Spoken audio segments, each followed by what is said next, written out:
Magandang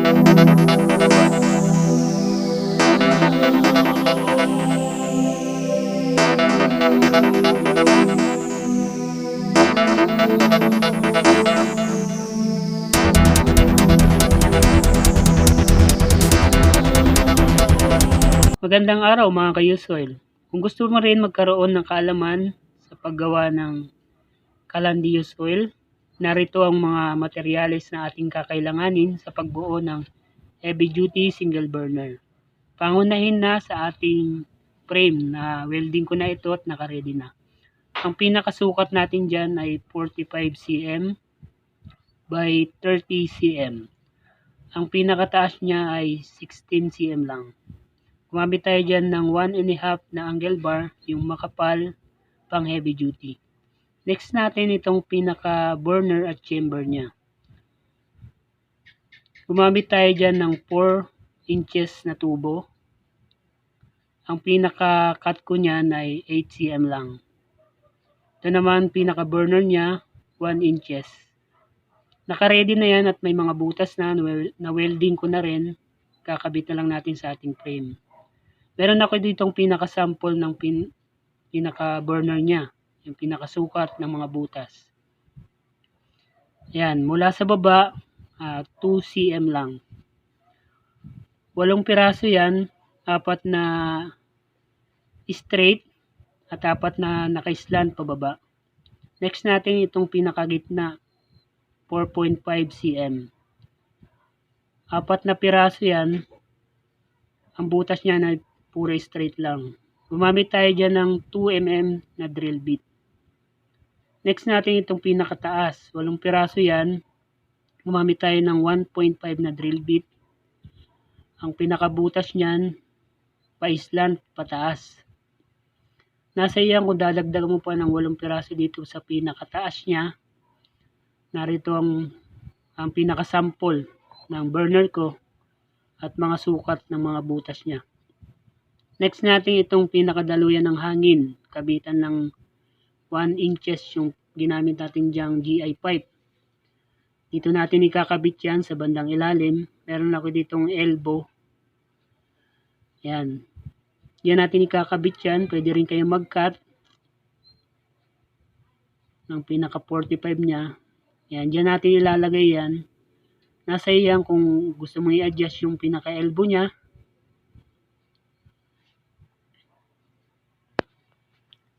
Next naman natin itong pinakapatungan ng kaldero, yung flat bar.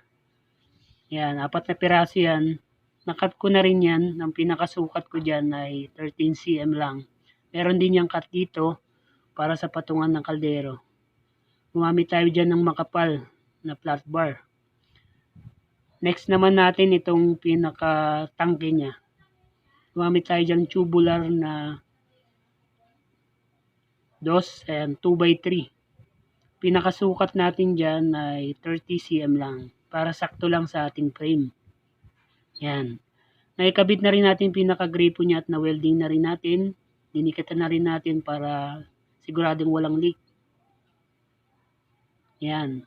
Next natin itong pinakadaluyan ng langis. Dito natin ikakabit yan. Iko-connect na lang natin yan dyan sa baba sa pinakatuluan ng langis niya. Bubutasan na lang natin yan at i-welding. Yan, kompleto ng mga materialis natin. Abangan lang natin to mabuo at ma-welding natin. Yun lamang mga ka-Usoil. Salamat. Okay, welding na natin to para buuin na natin siya.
eto na mga ka-used oil ang finished product ng ating heavy duty single burner. Salamat po sa panonood.